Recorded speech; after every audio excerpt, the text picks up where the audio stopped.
Good morning students. This is your third chapter. ठीक है, third chapter. और आपके अब इकाई 2 स्टार्ट हो गया, जीवित संसार। ठीक है, सूक्ष्म जीव। इसमें सबसे पहले हम क्या पढ़ेंगे? सूक्ष्म जीव। सूक्ष्म जीव क्या होते हैं? सूक्ष्म जीव से मतलब है कि जो हमें अपनी आँखों से दिखाई नहीं देते ऐसे। ठीक है, हम अपनी ऐसे आँखों से नहीं देख सकते, उनको किसके द्वारा देख सकते हैं? हम सूक्ष्मदर्शी के द्वारा, यानी माइक्रोस्कोप। ठीक है, सूक्ष्मदर्शी को इंग्लिश में क्या कहते हैं? माइक्रोस्कोप। उसके द्वारा हम इनको देख सकते हैं, ऐसे अपनी नंगी आँखों से हम इनको नहीं देख सकते। अब इसकी रीडिंग स्टार्ट करते हैं। ऐसे सूक्ष्म प्राणी जो नंगी आँखों से नहीं देखे जा सकते तथा जिन्हें केवल सूक्ष्मदर्शी द्वारा ही देखा जा सकता है, सूक्ष्म जीव कहलाते हैं। परंतु बहुत सारे जीवित प्राणियों को हम अपनी नग्न आँखों द्वारा नहीं देख सकते हैं, फिर भी वे हमारे चारों ओर के मुख्य घटक हैं। मुख्य घटक क्या है? कि वो उपस्थित हैं, है ना। हम उन्हें देख नहीं सकते, लेकिन फिर भी वो हमारे जीवन में उपस्थित हैं। हॉलैंड के एंटोनी वॉन ल्यूवेनहॉक 1632 से 1723, ये इनकी जन्मतिथि है। 1632 और 1723 में इनकी डेथ हुई थी। ने सर्वप्रथम जीवाणु को सूक्ष्मदर्शी द्वारा देखा था। सूक्ष्मदर्शी के विकास एवं सुधार द्वारा सूक्ष्म जीवाणुओं का अध्ययन अधिक तीव्र तथा सरल हो गया। लुईस पास्चर ने पाश्चुरीकरण में ताप द्वारा सूक्ष्म जीवाणुओं को नष्ट किया तथा यह जानकारी दी कि अधिकांश रोग सूक्ष्म जीवाणुओं द्वारा होते हैं। ठीक है, एंटोनी वॉन ल्यूवेनहॉक ने सूक्ष्मदर्शी द्वारा उनको सर्वप्रथम जीवाणुओं को देखा था, और सूक्ष्मदर्शी से क्या हुआ? इन जीवों को देखना आसान हो गया। और लुईस पास्चर ने क्या करा? पाश्चुरीकरण में ताप, यानी पाश्चुरीकरण में क्या होता है? हीट पर जो है किसी भी चीज़ को गर्म करते हैं, तो उससे जीवाणु नष्ट हो जाते थे। ठीक है, और उन्होंने बताया कि जितने भी रोग हैं, अधिकांश रोग जो हैं वो सूक्ष्म जीवाणुओं द्वारा ही होते हैं। सूक्ष्म जीवाणु हमारे लिए उपयोगी अथवा हानिकारक हो सकते हैं, इन्हें रोगाणु भी कहते हैं। सूक्ष्म जीवाणुओं के अध्ययन को सूक्ष्म जीव विज्ञान कहते हैं। क्या कहते हैं? सूक्ष्म जीव विज्ञान। तथा इसका अध्ययन करने वाले वैज्ञानिकों को जीव विज्ञानी कहते हैं। सूक्ष्म जीव सामान्यतः सभी स्थानों पर पाए जाते हैं, जैसे वायु, सभी प्रकार की मिट्टी, मृत एवं सड़े गले पदार्थ, लवणीय, अलवणीय, ठंडा गर्म जल, मानव, पशु, शरीर के अंदर आदि। सूक्ष्म जीवों की कुछ सामान्य विशेषताएं निम्नलिखित हैं। फर्स्ट, सूक्ष्म जीवाणुओं में उच्च अनुकूलता की क्षमता होती है। यह ताप तथा शीत की चरम परिस्थितियों में भी जीवित रह सकते हैं। ठीक है, ज़्यादा ठंडा, ज़्यादा गर्मी है, उसमें भी ये जीवित रह सकते हैं।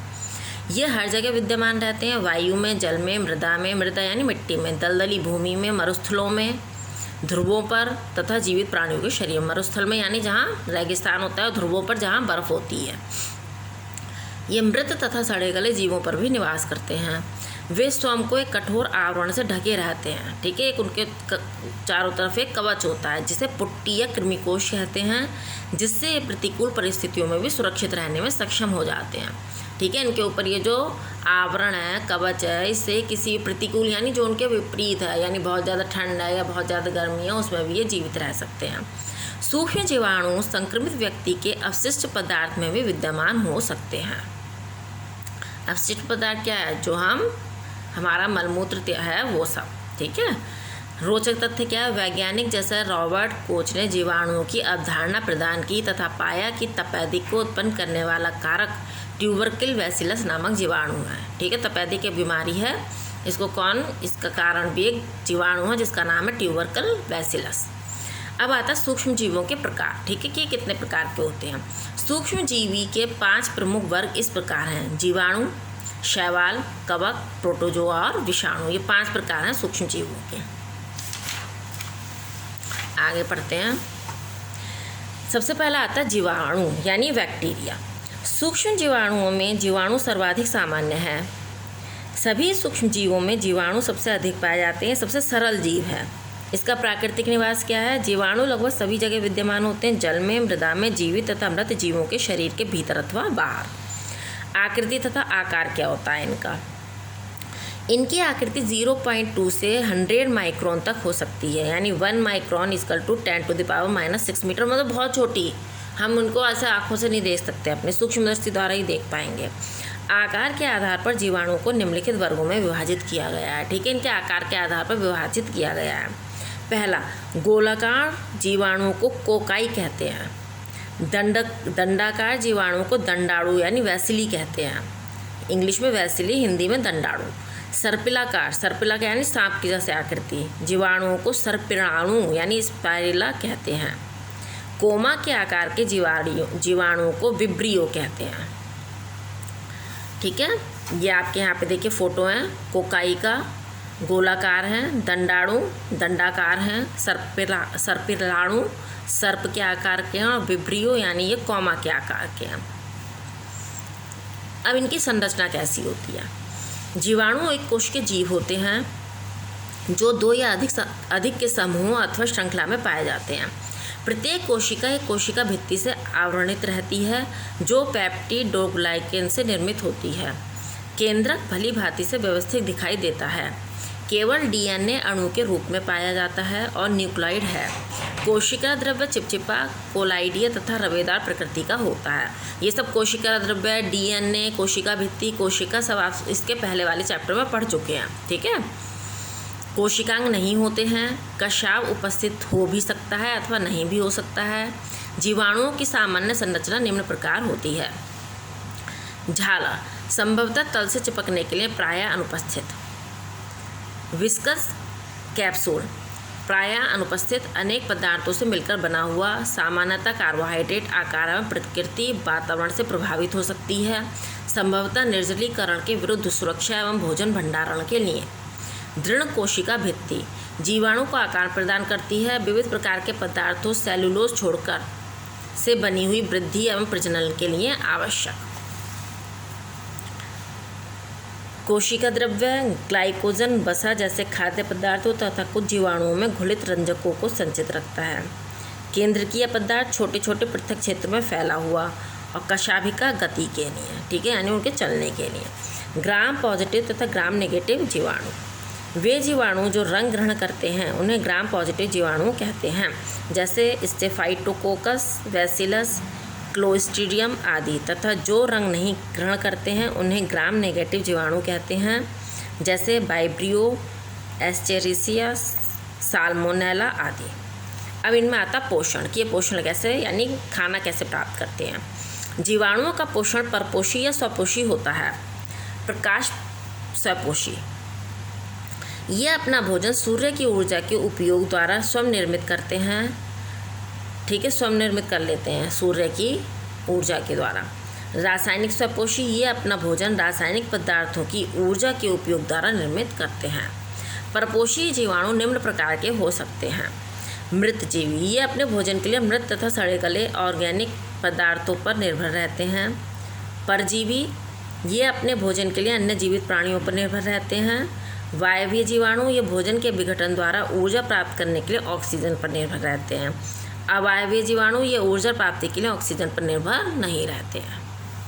अब आता है प्रजनन। इनमें प्रजनन कैसे होता है? जीवाणु सामान्यतः अनुकूल परिस्थितियों में द्विविखंडन बाइनरी फिजन के द्वारा अलैंगिक प्रजनन करते हैं।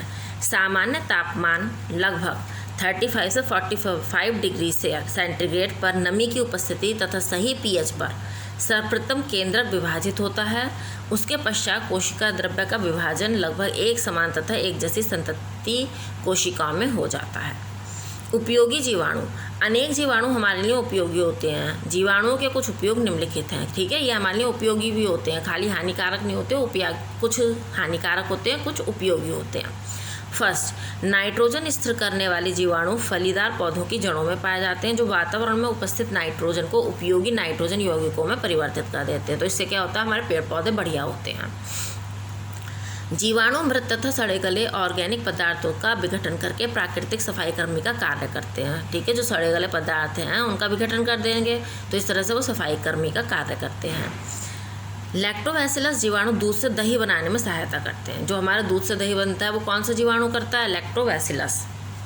ये फलों के रसों से अभिक्रियाओं द्वारा सिरका, शराब आदि का निर्माण भी करते हैं।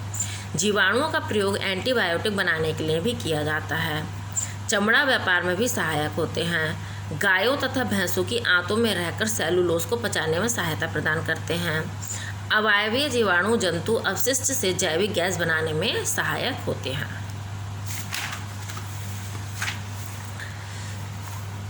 अब आते हैं हानिकारक जीवाणु। वो तो उपयोगी थे, अब ये हानिकारक। मनुष्यों में जीवाणु द्वारा बहुत से रोग जैसे हैजा, टिटनेस, तपेदिक, डिप्थीरिया, निमोनिया आदि होते हैं। ये सारे रोग किससे होते हैं? जीवाणुओं से। जीवाणु जैसे क्लोस्ट्रीडियम बोटुलिनम तथा स्टेफिलोकोकस फूड पॉइजनिंग करते हैं। भोजन जीवाणु के क्रिया द्वारा दूषित हो जाता है, जैसे आलू सब्जियों द्वारा फलों का सड़ना, दूध का खट्टा होना, मांस का सड़ना आदि। शैवाल, अब जीवाणु हो गया। दूसरा शैवाल यानी एल्गी। स्थिर जल की सतह पर लगी हुई हरी चादरनुमा संरचनाओं को शैवाल कहते हैं। ठीक है, आपने काई देखी है ना, वो। शैवाल पर्णहरित यानी क्लोरोफिल युक्त पौधों के समान जीव हैं। शैवाल सरल रंगयुक्त पौधे होते हैं। इनको जलीय घास भी कहते हैं। इनमें कोशिका भित्ति तथा भोजन निर्माण के लिए वर्णक उपस्थित होते हैं, जैसे जल झाग। ये स्पाइरोगायरा के तंतु होते हैं। रोचक तथ्य क्या है इसका? जो शैवाल अपना जीवन चक्र मुक्त प्लवनावस्था में पूरा करता है उन्हें पादप प्लवक कहते हैं। अब आता है प्राकृतिक निवास क्या है इनका। शैवाल नमीयुक्त स्थानों जैसे तालाबों, झीलों, समुद्री जल, नमीयुक्त चट्टान, मृदा, वृक्षों की छाल आदि पर विकसित होते हैं। ये गर्म जल, झरनों अथवा बर्फ पर भी रह सकते हैं।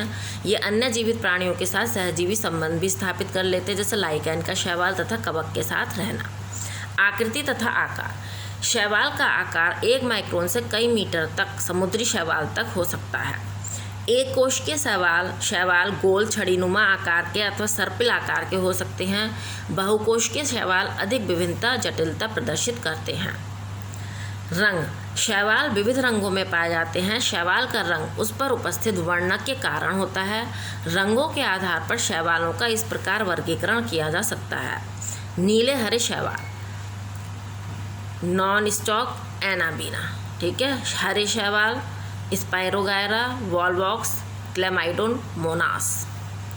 लाल शैवाल पोलीसिफोनिया। देखिए ये यहाँ पर दिए हुए हैं, स्पाइरोगायरा, नॉन स्टॉक, भूरे शैवाल फ्यूकस, एनाबीना फ्यूकस। ये शैवाल है। ठीक है, अब आते हैं हम संरचना पर। इनकी संरचना कैसी है? कुछ शैवाल समान अथवा भिन्न प्रकार की कोशिकाओं से बने समूह बनाते हैं। शैवाल निम्न प्रकार के हो सकते हैं: एक कोशिकीय क्लेमाइडोमोनास और डाइएटम्स, बहिकोशिकीय एनाबीना, नॉन स्टॉक, स्पाइरोगायरा आदि। उपयोगी शैवाल कौन से हैं? शैवाल प्रकाश संश्लेषण द्वारा भोजन तथा ऑक्सीजन का उत्पादन करते हैं। समुद्री जंतुओं जैसे मछली, घोंघा आदि को सीधे तौर पर ही भोजन प्रदान करते हैं। नीले हरे शैवाल वातावरण में उपस्थित नाइट्रोजन को स्थिर करते हैं। मनुष्य के लिए भोजन के रूप में भी प्रयोग में लाए जाते हैं। डाई एटम के विशाल संचयों का प्रयोग कांच व फिल्टरों के निर्माण तथा पॉलिशिंग के लिए किया जाता है। एक महत्वपूर्ण उत्पाद एगर एगर भूरे शैवाल से प्राप्त होता है, जिसका उपयोग कॉस्मेटिक्स, जेली, दवाइयों, भोजन आदि के उत्पादन में होता है। भूरे शैवाल आयोडीन तथा पोटेशियम के स्रोत होते हैं। अब है हानिकारक शैवाल। कुछ शैवाल जैसे ऑसिलेट्रिजिया विष द्वारा पीने के जल को दूषित कर देते हैं। ठीक है, शैवाल समुद्र तटों को दुर्गंधित कर देते हैं। उत्तेजित वृद्धि द्वारा उत्पन्न हुए फूले शैवाल अन्य जलीय जीवों के साथ प्रकाश संश्लेषण के साथ स्पर्धा रखते हैं, जिससे वे ऑक्सीजन स्तर को कम करते हैं। शैवाल वृद्धि जल चैनलों के रास्तों को भी अवरुद्ध करते हैं। आज यहीं तक आपकी रीडिंग करवाएंगे। इससे आगे की जो रीडिंग है वो आपको नेक्स्ट वीडियो में भेजेंगे।